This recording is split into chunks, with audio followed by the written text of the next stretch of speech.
पदवीधर आणि शिक्षक मतदारसंघाच्या निवडणुकीमध्ये महायुती आणि महाविकास आघाडीमध्ये टाय। मुंबई पदवीधर आणि शिक्षक वरती ठाकरे गटाचं वर्चस्व। नाशिक शिक्षक मध्ये शिंदेंच्या किशोर दराडे तर कोकण पदवीधर मध्ये निरंजन डावखर यांचा विजय।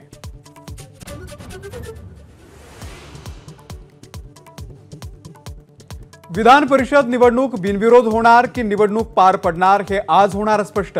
अर्ज भरण्याची आजची अखेरची तारीख।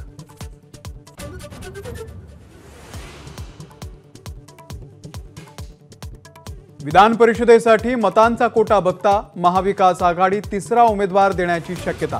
महाविकास आघाडीच्या भूमिकेची राजकीय वर्तुळात उत्सुकता।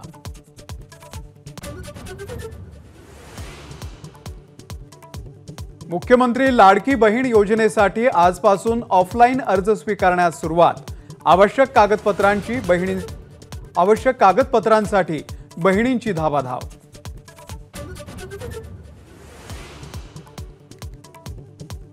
जालन्यामधल्या अंतरवाली सराटीमध्ये ड्रोनद्वारे टेहाळणी होत असल्याचा ग्रामस्थांचा दावा। जरांगेंच्या आंदोलनस्थळासह घरावरती सुद्धा ड्रोनची नजर।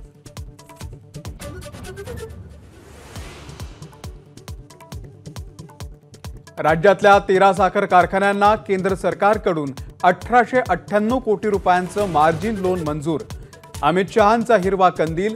विरोधी पक्षातील आमदारांच्या कारखान्यांनाही मिळणार निधी।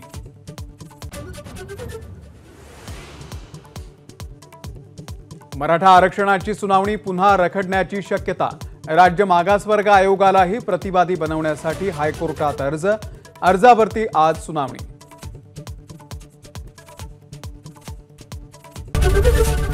एबीपी माझा, उघडा डोळे बघा नीट।